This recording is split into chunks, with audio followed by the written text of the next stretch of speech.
26 février 2006, San Francisco, quartier de South Park. Il est 2h du matin et une pluie fine s'abat sur la ville. Une pluie glaciale même d'ailleurs. Devant le siège d'Odeo, la société de podcast, une voiture noire est faiblement éclairée de l'intérieur. 2 hommes sont assis devant et discutent. Jack et Noah viennent d'enchaîner les vodka Red Bull après une journée intense de travail. Et les 2 hommes débriefent dans la voiture. Noah, la trentaine, lâche dans un souffle fataliste. La situation d'Odeo est vraiment compliquée. Je ne sais pas trop ce que l'on va devenir. T'as prévu quoi, toi ? Je vais quitter le monde de la tech, lui répond Jack, et devenir créateur de mode. D'ailleurs, je vais commencer par faire le tour du monde en bateau. Noah est surpris, ou à peine, mais il proteste. Enfin, Jack, tu ne peux pas faire ça. On a besoin de toi ici. Dis-moi ce qui t'intéresse d'autre. Écoute, j'imagine un site web où les gens pourraient partager leur statut actuel, ce qu'ils font et où ils sont. Noah l'interrompt.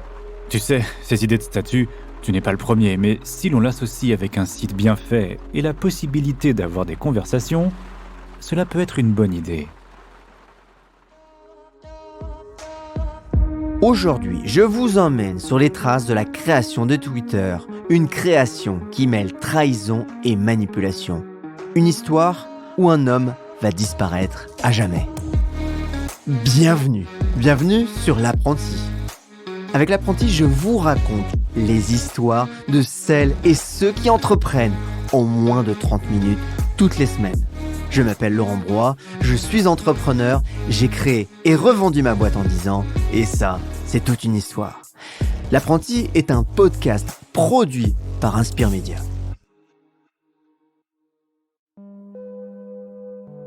Début 2005, San Francisco.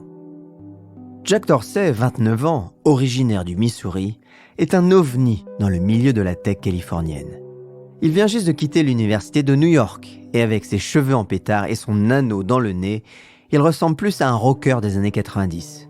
Il est d'ailleurs passionné de photographie et songe avant tout à se lancer dans la mode pour dessiner des vêtements.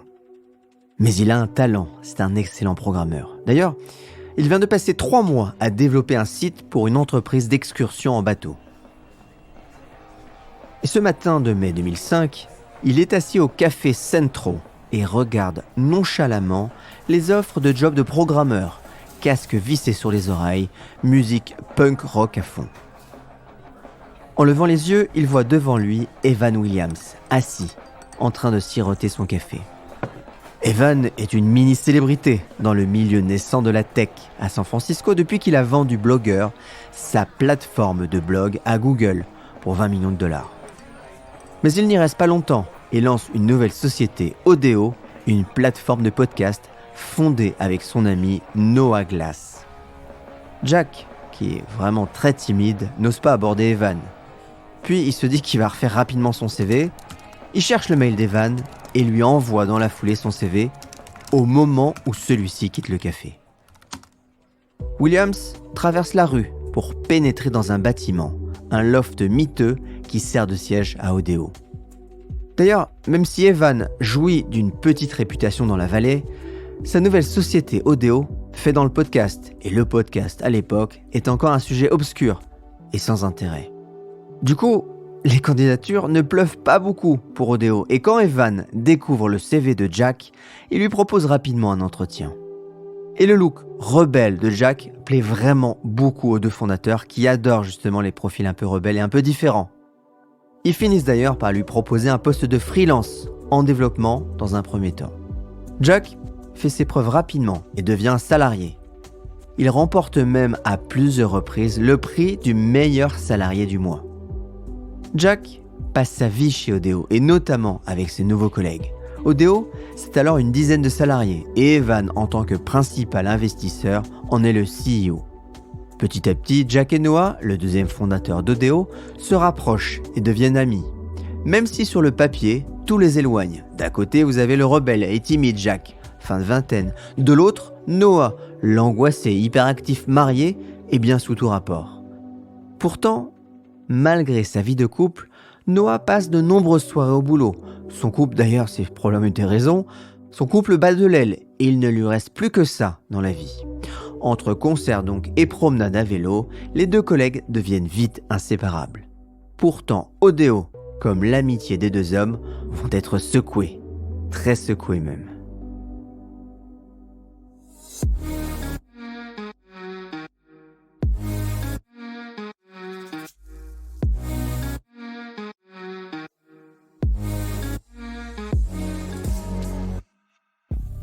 Odeo lance en fanfare sa plateforme de podcast en juillet 2005, après plus d'1 an de travail. Et puis, en septembre 2005, Apple lance une appli, Podcast, qui centralise toutes les écoutes et notamment les podcasts. Le projet Odeo est tué dans l'œuf. C'est la catastrophe pour les fondateurs et les équipes. Evan Williams et Noah Glass réfléchissent alors à toutes les options. Evan, qui est plutôt lent à prendre ses décisions, hésite à fermer. Noah, lui, s'agite dans tous les sens et essaie de trouver des idées. Ils organisent même des séances de brainstorming avec tous les salariés pour sauver le soldat Odeo. Si vous deviez créer une nouvelle entreprise aujourd'hui ou réinventer Odeo, que construiriez-vous ? Puis une nuit de 26 février 2006, Noah et Jack se retrouvent à 2h du matin pour discuter après une soirée arrosée au Red Bull Vodka. Jack lui suggère l'idée d'un site web qui partagerait des statuts. Noah est dubitatif. Il se dit qu'il existe d'autres startups qui font ça. Il regarde la pluie tomber sur les vitres de la voiture, perdu dans ses pensées. Il se dit pourtant que ce service peut aller plus loin et non seulement partager les statuts, mais aussi engager des conversations. Il peut y avoir un vrai business là-dedans. Le lendemain matin, le 27 février 2006, Dorsey et Glass entrent dans une salle de conférence d'Odeo pour parler de l'idée avec Williams et Beestone. Alors Beestone, c'est aussi un collègue d'Odeo, mais surtout un ami de Williams depuis l'époque de blogueur. Et donc, Williams et plusieurs autres cadres d'Odeo travaillent depuis des semaines sur une idée similaire qu'ils ont appelée groupe, où les gens justement peuvent converser avec leurs amis par le biais de clips audio. Mais l'idée de la veille, une mise à jour de statut qui peut être utilisée pour connecter des amis, semble plus prometteuse. Et c'est Noah qui explique le concept. Il s'agit de développer une plateforme permettant à n'importe qui de décrire sous la forme de messages très courts ce qu'il est en train de faire ou son état d'esprit. Puis Jack surenchérit. Et on veut aller plus loin avec l'idée de conversation. Les mises à jour de statut doivent permettre d'engager la conversation avec d'autres personnes. Glass prend en charge le projet, rédigeant des notes et une liste de fonctionnalités pour le futur site. Beestone, le graphiste de la bande, commence à explorer des designs. Dorsey et un autre programmeur développent alors le nouveau site. Puis, il faut trouver un nom. C'est Noah qui s'y colle. Il en devient même obsessionnel, feuilletant un dictionnaire en papier, mot par mot, page par page, à la recherche du bon nom. Une fin d'après-midi, seul dans son appartement, il met son téléphone portable en mode silencieux, ce qui le fait vibrer. Il pense alors au nom vibrer, qu'il écarte, mais cela le conduit au mot Twitch. Il l'écarte aussi, puis continue à parcourir la section TW du dictionnaire. Twist, Twitch, Twitcher, Twitchy. Et puis c'est là. Il lit les définitions à voix haute. Le léger gazouillis que font certains oiseaux. C'est ça, se dit-il. Agitation ou excitation, palpitation. Twitter. L'idée, le nom, Odeo doit faire vite. Et Noah Glass aussi.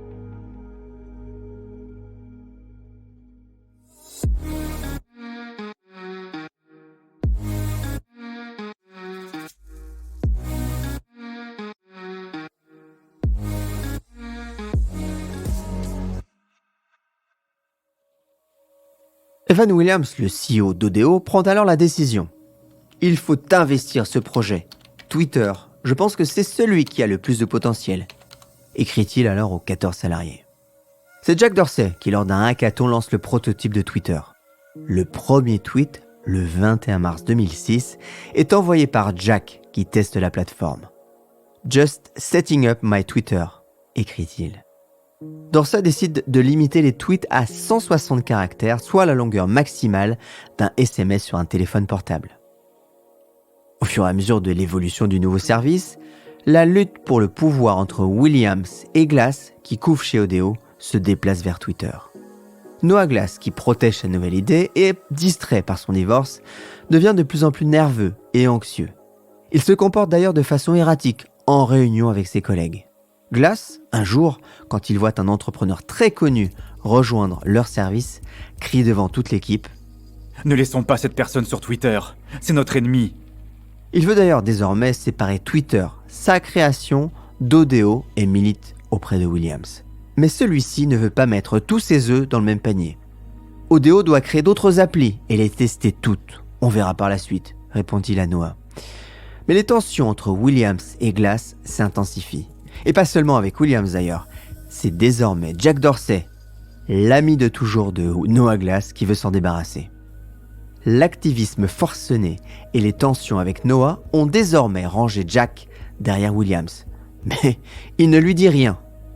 Jack Dorsey se réunit alors avec Evan Williams en juin 2006 et lui annonce « Écoute, le comportement de Noah ne peut plus durer et en plus, il a trop tendance à s'approprier ce qui était mon idée initiale. C'est lui ou c'est moi. » Pour Williams, la décision est facile à prendre, mais il craint le moment de le faire car après tout, Noah est aussi un ami. Mais Jack Dorsey est l'ingénieur principal sur Twitter et il en a besoin. Et surtout, il en a plus qu'assez de la place que Noah prend dans la société. Après s'être entretenu avec le conseil d'administration d'Odeo vers 18h, le mercredi 26 juillet 2006, Williams demande à Glass de le rejoindre pour une promenade à South Park. Après s'être entretenu avec le conseil d'administration d'Odeo vers 18h, le mercredi 26 juillet 2006, Williams demande à Glass de le rejoindre pour une promenade à South Park. Il fait très chaud d'ailleurs ce jour-là, avec une petite brise dans les allées du parc. Ils s'assoient tous les deux sur un des bancs verts. Evan est nerveux. Il y a pensé toute la nuit, mais sa décision est prise. « Écoute Noah, je pense qu'il est temps que tu quittes la société. » Noah le regarde bouche bée. Sa lèvre inférieure tremble sous le choc de la nouvelle. « Tu ne peux pas me faire ça, à moi !» Evan se racle la gorge un instant. « Écoute, je te propose 6 mois d'indemnité de départ et 6 mois d'acquisition de tes actions Odeo, où tu seras publiquement licencié. » Noah ne veut plus rien entendre. Il se lève et part.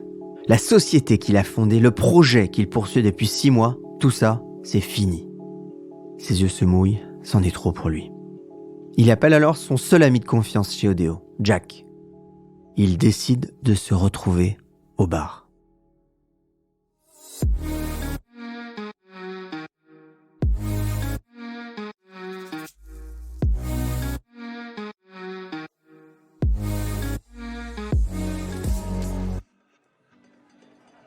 Ce 26 juillet 2006, au soir, Glass et Dorsey se retrouvent dans un bar, puis finissent dans un club du centre-ville. Noah est livide et très rapidement, il se confie à Jack. Alors que la musique du club bat son plein, les deux amis se calent dans un angle du bar. Noah a la voix tremblotante. Il raconte ce qui s'est passé à Jack. « C'est de la faute d'Evan. Il ne supporte plus que je mène des projets en parallèle des siens. Il est tellement lent. » Jack fait alors semblant d'être abasourdi et en rajoute une couche. Evan ne t'a vraiment jamais supporté. De toute façon, il voulait diriger seul et je pense que tu lui faisais de l'ombre. Puis après quelques verres, les deux amis se séparent. Noah serre Jack dans ses bras et le remercie d'être là dans les moments difficiles. Jack Dorsey a trahi son ami, qui ne l'apprendra que des années plus tard.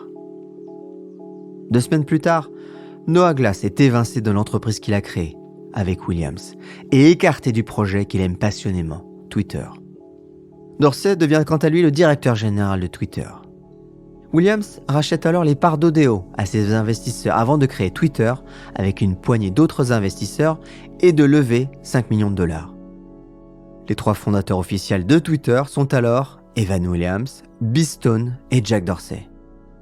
Twitter connaît des débuts contrastés avec seulement 1000 utilisateurs les 3 premiers mois pour atteindre seulement 5000 utilisateurs fin 2006. Mais le potentiel est là et Williams comme Dorsey commencent à comprendre l'intérêt de Twitter qui est une véritable source d'information en direct.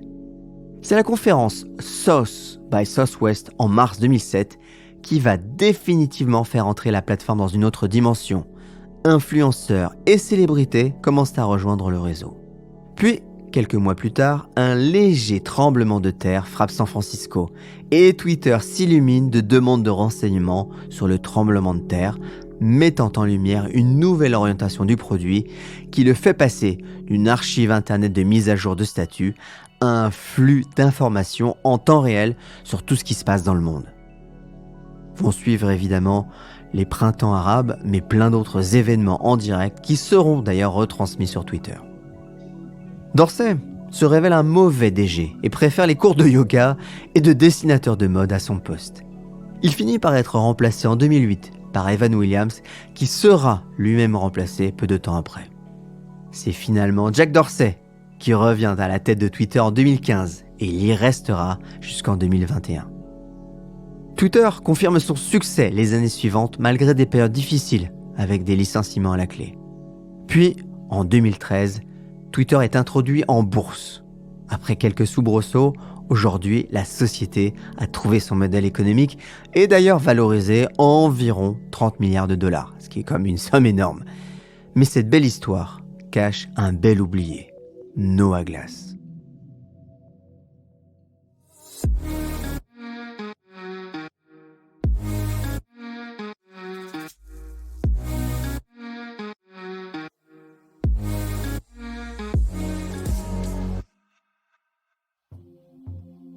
Depuis que Noah Glass a quitté Odeo en juillet 2006, toute trace de son rôle dans l'histoire de la création de Twitter a été effacée.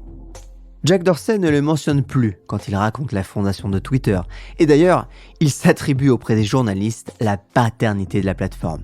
Il est l'inventeur de Twitter. Il lui possède même Glass de la trouvaille du nom Twitter, nom qu'il aurait lui-même découvert.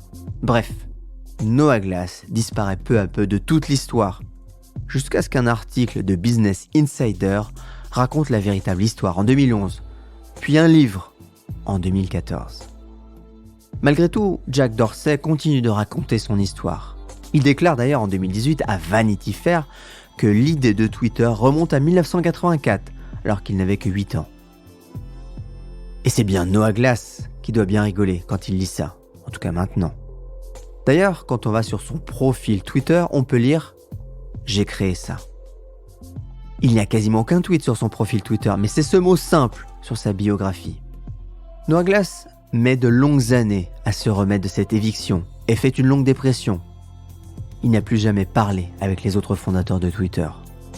Mais il finit par s'en sortir. Il crée en 2006 un service de livraison par SMS pour les restaurants qui devient un logiciel, puis il déménage à New York. Sa start-up Olo devient un beau succès avec plus de 1000 salariés et une introduction en bourse qui valorise la société 3,6 milliards de dollars. Noah regrette souvent l'histoire de Twitter, mais il est quand même fier. Et ça, c'est une autre histoire. Merci. Je crois que c'est le mot le plus simple pour exprimer ce que je ressens là maintenant. Merci d'avoir pris le temps d'écouter car ce podcast représente beaucoup de travail. D'ailleurs, pensez bien à mettre des étoiles et à parler de ce podcast autour de vous seulement si vous avez appris des choses ou si vous avez été inspiré. Ce podcast a été écrit et réalisé grâce à Thibaut, Frédéric et Marie. Allez, je vous donne rendez-vous au prochain épisode. Alors, merci aux contributeurs du Patreon, patreon.com/l'apprenti, Florent Le Tourneur, Ingrid Muxignato, Meina Moussali, Mathieu Chérubin, Alain Rochard, Colombe Palan, Guillaume Rigal, Valentin Meunier, Emmanuel Larras, Arthur Massonneau, Sarah, Caroline Lambolet, Stéphanie Comte, Manuel Marie, Fanny Pitoiset-Rizzo, Jérémy Abramovski, Sylvain Collat, Arnold Ouzoulias, Jérôme Duval, Mathieu Durand et Bérangère Gonzalez. Merci beaucoup.